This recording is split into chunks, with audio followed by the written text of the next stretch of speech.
Estamos hablando sobre el futuro de las ciudades.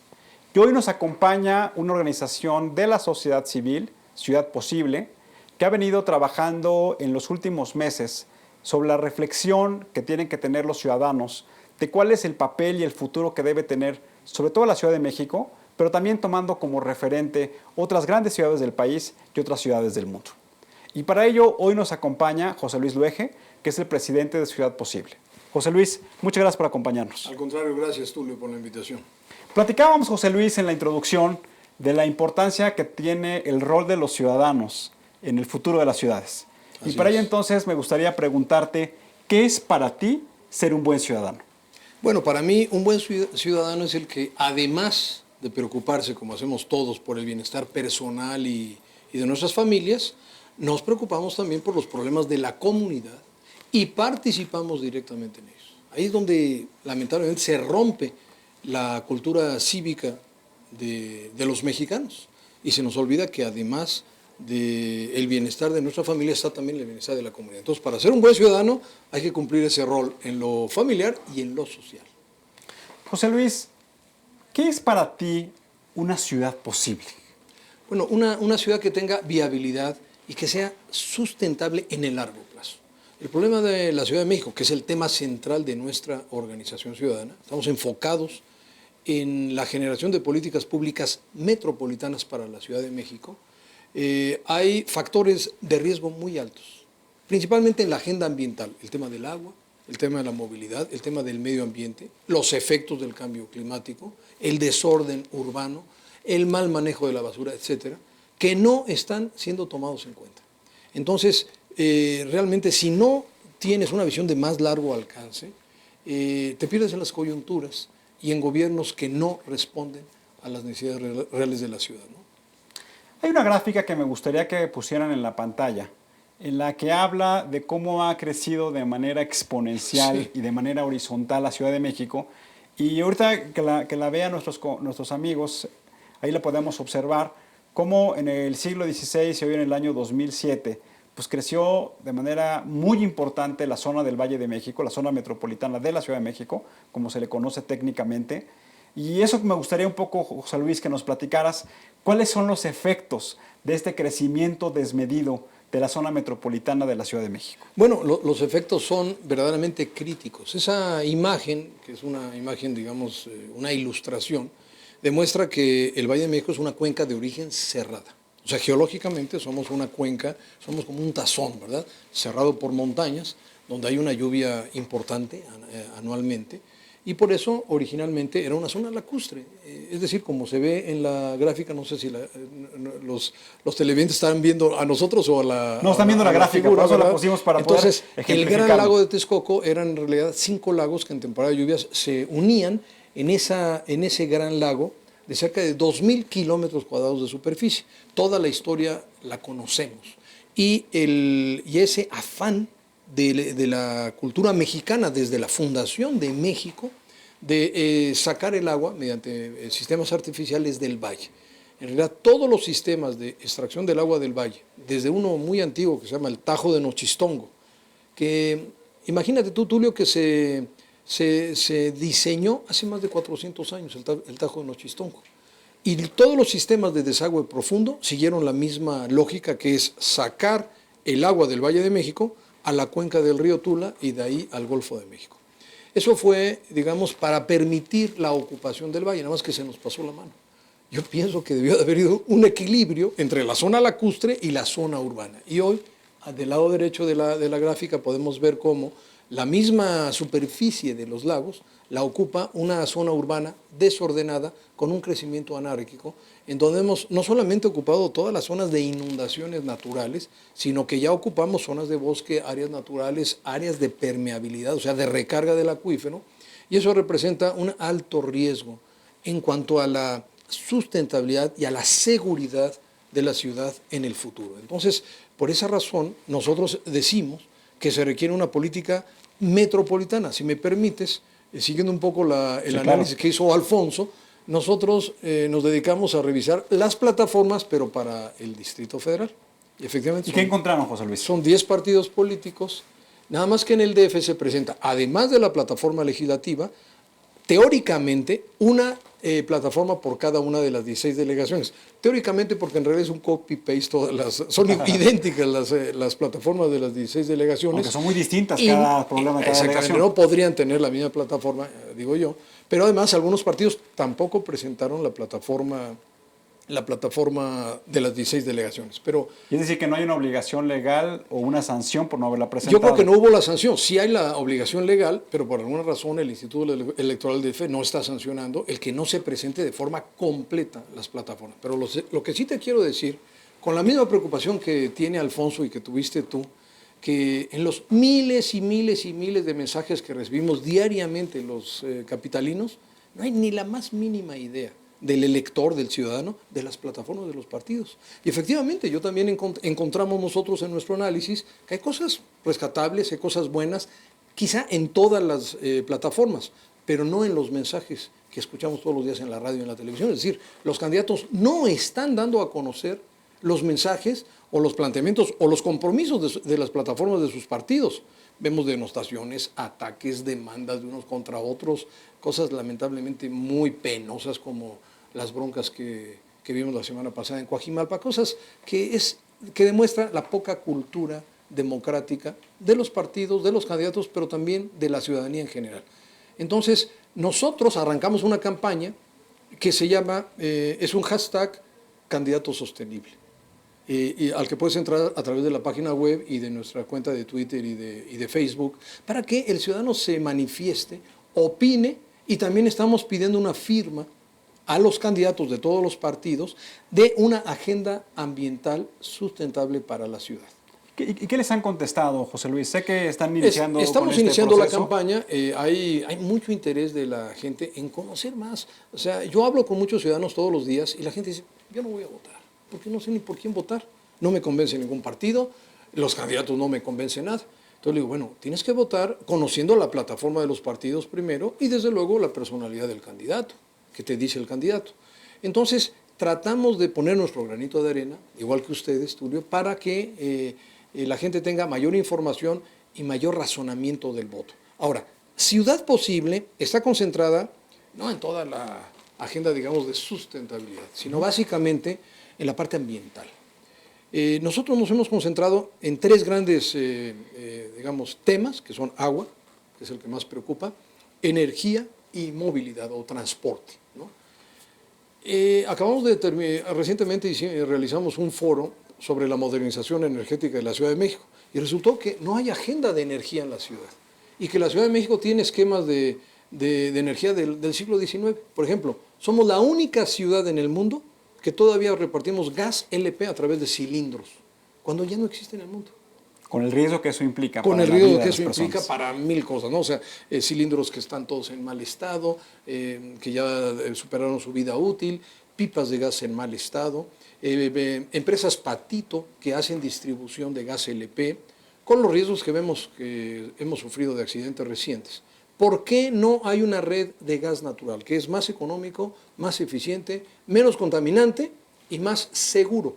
Mucha gente dice, no es más seguro. No, sí es más seguro porque todas las grandes capitales en el mundo lo utilizan. No tenemos un solo, digamos, paso dado en energías renovables. Es decir, no hay aprovechamiento de la energía solar en la Ciudad de México. Cuando, por ejemplo, ciudades muy grandes en Alemania, en Europa en general, pero también en Estados Unidos, también en Centroamérica y desde luego en otras latitudes, ya tienen un avance muy importante en energías renovables y la Ciudad de México no lo tiene. Entonces eso te da una idea de cómo nos hemos acostumbrado, nos hemos adaptado a una política de, digamos, de mantenimiento de lo que siempre hemos tenido, cuando en realidad la Ciudad de México tiene que reaccionar y tiene que revolucionarse en los temas energéticos, o sea, una modernización energética realmente, ¿no? Creo que también parte del problema es que somos egoístas, José Luis. O sea, cuando muchos tenemos la posibilidad, y debemos agradecerlo, porque hay otros que no lo tienen, de llegar a tu casa y poder abrir la llave del agua y lavarte las manos. Así es. Poder abrir la regadera y bañarte con agua caliente y saber que va a pasar el camión de la basura. Así es. Pero cuando tienes otras zonas de la ciudad que no lo tienen, es entonces en donde también entramos en conflicto los mismos ciudadanos.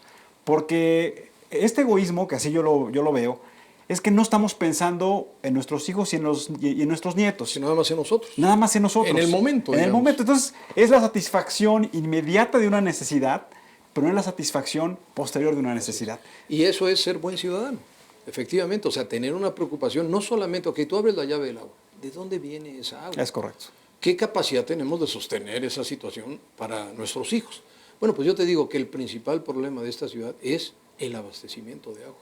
Esto que vimos aquí de una ciudad lacustre, porque era un valle lleno de agua, no solamente los lagos, había ríos, manantiales, o sea, teníamos agua suficiente.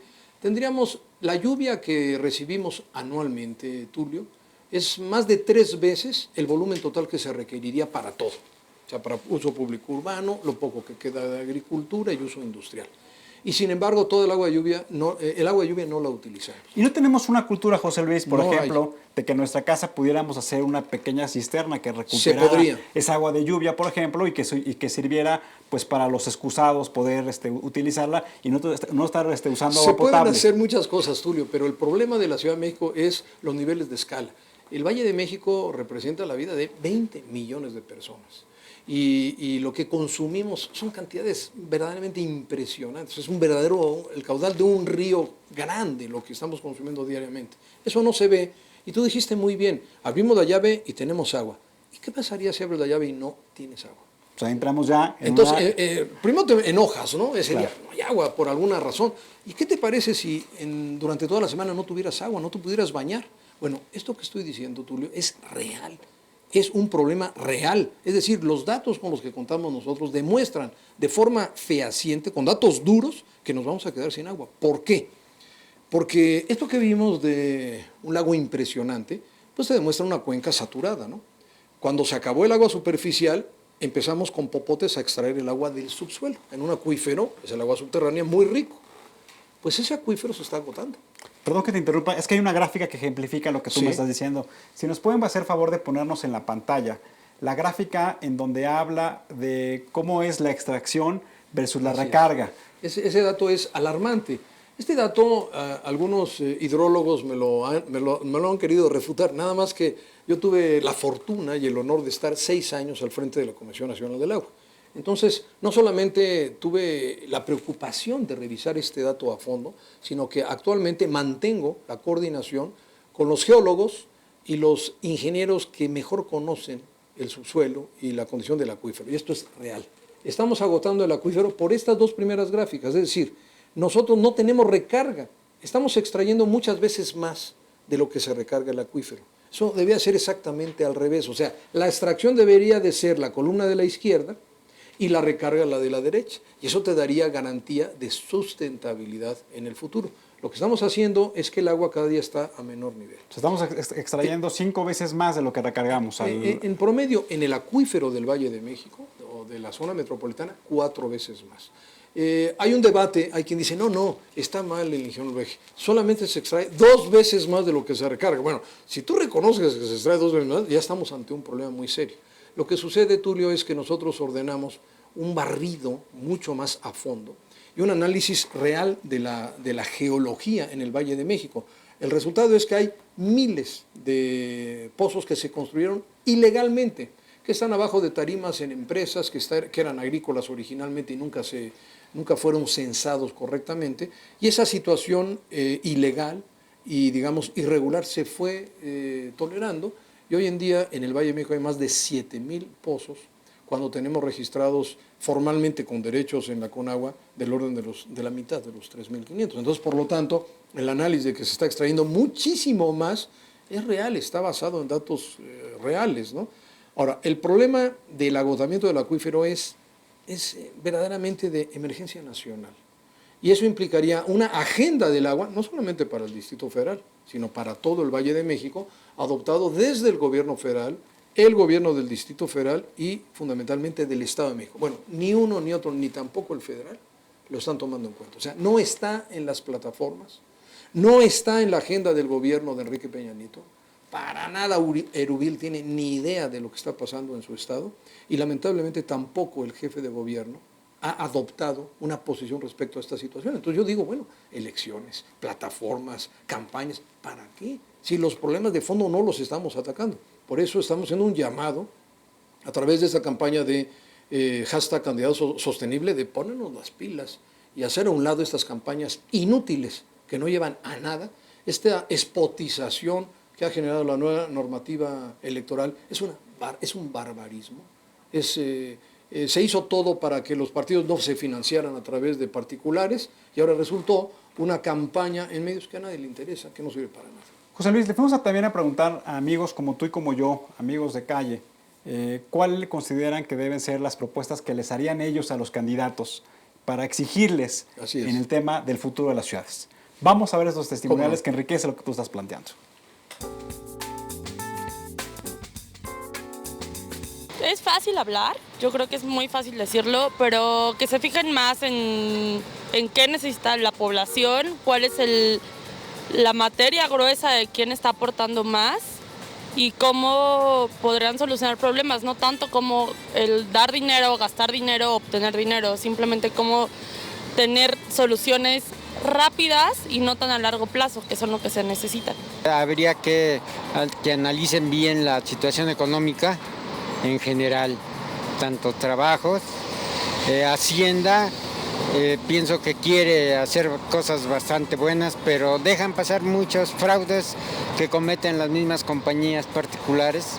Que sí tomaran en cuenta mucho los verdaderos problemas, no tanto quién se queda con el poder o quién tanto se que divide a la ciudad. Que dejaran sus intereses propios y se concentraran más en el bienestar de la población en general. De entrada, más seguridad. Creo que es una de las cosas que más hacen falta. Y en cuanto a la movilidad en la ciudad, yo creo que sí planear mejor, por ejemplo, como el Metrobús, ¿no? Sí está muy bien, quitaron el transporte que corría ahí, pero no deja de haber tráfico, porque en las calles que atraviesan perpendicularmente sigue habiendo los mismos camiones que se quedan a media calzada y demás, ¿no? Primero, pensar en que están sirviendo al pueblo, a la sociedad como tal, y no a sus propios intereses, que es lo que realmente hacen, ¿no? Igualmente, igual y cuando entran con una idea de querer hacer algo por su estado, por su país, pero pues ya estando adentro se contaminan de lo que hay adentro y terminan haciendo corruptelas, robando y demás. Pues promover más las propuestas como lo del Partido Verde, ¿no? Que son un poquito más con respecto al medio ambiente. Las bicicletas funcionan mucho. Yo vivo en esta zona y la bicicleta es el mejor medio de transporte porque ni en taxi llegas ya cuando hay mucho tráfico. Que invirtieran más tiempo en educación. Yo creo que la sociedad necesita como más educación porque de ahí viene todo y se desata todo. Entonces que invirtieran como que más en educación. Como pudimos observar, pues claramente hay opiniones muy encontradas con el tema de la viabilidad de las ciudades. Así es. José Luis, tú fuiste servidor público, fuiste responsable de la gestión del agua en nuestro país. México se caracterizó en una época por hacer un proyecto de vanguardia en cómo hacer sistemas de cuencas en el país. Inclusive México fue la sede de la Cumbre Mundial del Agua, recuerdo, Así es, en donde se habló mucho de cuál es el futuro y cuáles son, incluso se ha hablado de las guerras del futuro, una guerra del futuro es la guerra del agua. Así es. Y México, entiendo que junto con el gobierno federal y la sociedad civil y la academia, se llevó a cabo una agenda de futuro del agua que le llamamos la Agenda 2030. ¿Nos podrías platicar de las principales características de esta agenda? Bueno, como viste, en las opiniones no está el tema del agua. Es correcto. Es increíble, ¿no? Cómo la ciudadanía, más o menos hay agua y entonces no se visualiza la gravedad del problema, tampoco se refleja en las plataformas. Yo creo que México ha tenido una política correcta, que es ya muy antigua, que es muy parecida a las políticas europeas de confederaciones hidrológicas, que es la administración del agua con visión de cuenca. Desde 1926, que se conformó la Comisión Nacional de Irrigación, la antecesora de la Secretaría de Recursos Hidráulicos, se estableció esta visión de tener administración del agua por la cuenca. ¿Qué es la cuenca? Es los escurrimientos en una región geográfica del país. Entonces, tienes las grandes cuencas y luego las subcuencas. Es decir, la lluvia que cae en las montañas y que va escurriendo a los valles. Exactamente, a los valles, y entonces tienes ríos, arroyos, ríos, lagos, etcétera, y todo eso te va conformando la cuenca. Y ahí que tienes asentamientos humanos, actividades agrícolas, actividades industriales, y tienes una serie de concesiones o de asignaciones de volúmenes de agua de acuerdo al volumen de escurrimiento. Ese balance es muy delicado y muy complejo. Y me parece que esa administración fue correcta en aquella época. Y luego vino digamos, la reforma de la Secretaría de Recursos Hidráulicos. Se hace una pésima diseño entre la Secretaría de Agricultura y la SARCH famosa, que fue un error. Finalmente, nuevamente se retoma la idea y se conforma la Comisión Nacional del Agua. Cuando a mí me toca ser el director de la comisión, yo retomo toda la visión de Cuenca, toda aquella vieja visión, y establecemos una agenda con visión a 30 años, que le llamamos Agenda 2030, Agenda del Agua, AA, Agenda del Agua 2030. Y la parte central de esta agenda era la visión de Cuenca y de largo alcance, ¿no? Si no lo hacemos así, Tulio, normalmente caes en la coyuntura, en el día a día, y se pierde una buena administración del recurso, y lo que está pasando ya en muchas ciudades y en muchos estados del país, no hay agua. Cuando yo pongo esas gráficas en la Ciudad de México, era para ilustrar que nos vamos a quedar sin agua. Por lo tanto, tenemos que hacer acciones extraordinarias, primero de ahorrar y de ser más eficientes en el uso del agua. O sea, ahorrar te refieres a que los ciudadanos... A que cuidemos el agua. ¿Sabes cuánta agua se pierde en la Ciudad de México?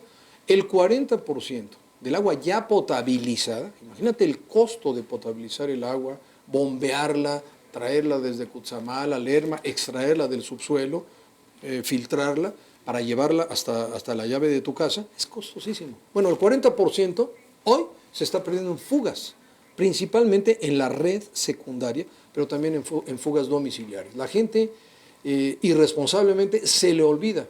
Lo que tú decías al principio, no nada más me preocupo por tener yo agua, sino debo de preocuparme por no tirar el agua, por no desperdiciar el agua. Y ahí está la gente que tiene el baño con fuga, ¿cómo se llama? La llave goteando, abre el agua para afeitarse y la deja correr ahí media hora, o se mete en la regadera y se pone a cantar un aria de una ópera o un bolero o lo que sea, ¿no? Que está relacionado con el costo del agua, es muy barato, José Luis, si lo comparamos con el costo de energía eléctrica. Exactamente, no se aprecia el costo del agua. Hay todo un debate sobre el tema de si se paga o cómo se paga el agua. Bueno, yo siempre digo de forma muy simple, Dios nos da el agua, ¿no? Pues es un don del cielo, pero no nos la entuba, ni la potabiliza, ni la filtra, ni la bombea. Ese costo es un costo muy alto. Y constitucionalmente la obligación de abastecer el agua es una obligación en el 115 de la Constitución del municipio. Pero también el ciudadano, también desde el artículo de la Constitución que te obliga a participar en el costo del erario, estás obligado al pago de una tarifa. Bueno, en la Ciudad de México, como lamentablemente pasa en muchas ciudades, no se paga el agua. A la gente no le interesa o busca por todos los medios posibles evadir el pago del agua, cuando a nivel municipal es uno de los ingresos más importantes. Si no hay contribución en el pago del servicio, no vas a tener un buen servicio. Los organismos quiebran o están en números rojos y hay problemas muy, muy graves, ¿no? La Ciudad de México es un mal ejemplo, fíjate. La mitad de las tomas domiciliarias no tienen medición. O tienen medidor y tienen una cuota fija. Y esto pasa no solamente en zonas, digamos, periféricas o en zonas de bajos ingresos, lamentablemente también en colonias que podrían y deberían de pagar la tarifa que está autorizada. Yo, para no meterme en líos políticos, yo no hablo de tarifas. Que se pague a la tarifa que tiene, en este caso, aprobada la Asamblea Legislativa por iniciativa del jefe de gobierno. Déjame hablarte como ciudadano, porque yo pienso que siempre hablamos de eso, ¿no? O sea, hoy México, por ejemplo, es el país de la OCDE que menos cobra de impuesto predial. Claro. Está más o menos identificado que a nivel general un municipio debería estar cobrando 1,200 pesos anuales para poder dotar de los servicios básicos necesarios. Y no lo tiene. Y lo que dicen es que más o menos estamos pagando los ciudadanos como 200, 250 pesos. Y pareciera ser entonces que por un tema político hoy no se discute la tarifa, no se incrementa el impuesto predial, no se incrementa el costo del agua. Por otra parte, los ciudadanos dicen, oye, pues a mí no me incrementes el costo porque yo pienso que la calidad de los servicios no va con base a la calidad de los servicios que estoy recibiendo. Pero pienso que eso debe ser también en la agenda, José Luis. O sea, claro, y eso es lo que tenemos que buscar. Todos los ciudadanos presionar a los gobiernos, pero también un cambio radical de mentalidad, ¿no? A mí me tocó, tú sabes que yo soy un político que también he estado en campañas nacionales, ¿no? Y hay cosas simpaticísimas, ¿no? Por ejemplo, un candidato de mi partido, no me meto ahorita en partidos, que dice, y yo no voy a cobrar la tarifa del agua. Y yo dije, estás loco, ¿cómo que no vas a cobrar la tarifa? No, es que no puedo dar un buen servicio del agua. No, es que tu obligación es dar un buen servicio del agua. Nada más que es un círculo vicioso, ¿no? Si no cobras tarifa, pues no tienes los elementos ni los ingresos para dar un buen servicio. Yo creo que la fórmula está en la medición, en la mejora del servicio, sobre todo que sea constante, que tú tengas agua las 24 horas del día, que eso es muy importante, que el agua sea de calidad, que sea agua pura. Yo siempre he dicho, el agua, cuando yo estuve al frente de la Conagua, yo bebía agua de la llave, porque tengo la absoluta seguridad de que el agua estaba bien, porque lo certificaba diariamente. El agua que proviene de Cutzamala, que estaba bajo mi responsabilidad. Pero ¿cuál es el problema en la ciudad? Que se nos olvida, tenemos esta política de llenar tinacos. ¿Sabes que en Europa eso no existe, ni en Estados Unidos? O sea, las tuberías están presurizadas y tú recibes el agua a presión, no hay tinacos. Se nos olvida que el tinaco hay que limpiarlo de vez en cuando. Entonces, abres un tinaco y dices, ¿qué es esto? O sea, una porquería de que no lo han limpiado en 20 años, ¿no? Entonces el agua no es potable. Pero bueno, si tú cuidas esos pequeños detalles, tienes agua de calidad. Es decir, que la llave que tienes en la entrada de tu casa, la que es potable, esa la puedes beber Ya directamente. no tú garantizas lo que estaba porque los tinacos, yo sé que la gente se le olvida que tiene un tinaco arriba de su techo. Que no deberíamos de tener ya ese sistema, es también de las obsolescencias de esta ciudad capital, ¿no? Pero el tema es, yo digo, con la tarifa aprobada, que haya medición de tu consumo. Y de acuerdo a lo que está medido de tu consumo, ese sea el cobro autorizado. Así de simple, nada más paga lo que tú consumes. Con eso sería suficiente para tener un mejor servicio. José Luis, estamos concluyendo, tenemos 30 segundos. Me gustaría preguntarte finalmente, ¿qué sugerencia harías a los ciudadanos para que tengamos una ciudad viable en el futuro?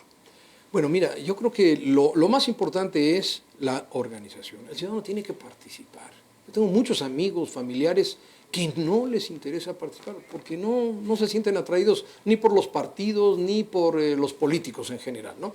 Entonces, tienes que participar en tu colonia, en tu manzana, en la problemática de tu delegación. José Luis, nos quedamos con esa idea. Así te es. agradezco mucho tu participación, te agradezco mucho la actividad de Ciudad Posible y en los cargos que tengas tú de elección popular, pues que lleves la voz de los ciudadanos. Muy bien, muchas gracias, Tulio. Amigos, nada más para recordarles, exijámonos a los candidatos en este proceso electoral que la agenda del agua, que la agenda de una ciudad viable en el futuro, en donde haya incentivos fiscales para que podamos los ciudadanos invertir en uso de energías renovables, en uso de almacenamiento distinto, puede ser la energía solar, sean parte de nuestra vida cotidiana. Les agradecemos mucho que nos hayan visto el día de hoy y nos vemos en la próxima emisión. Recuerden, ante todo, seamos buenos ciudadanos. Muy buenas noches.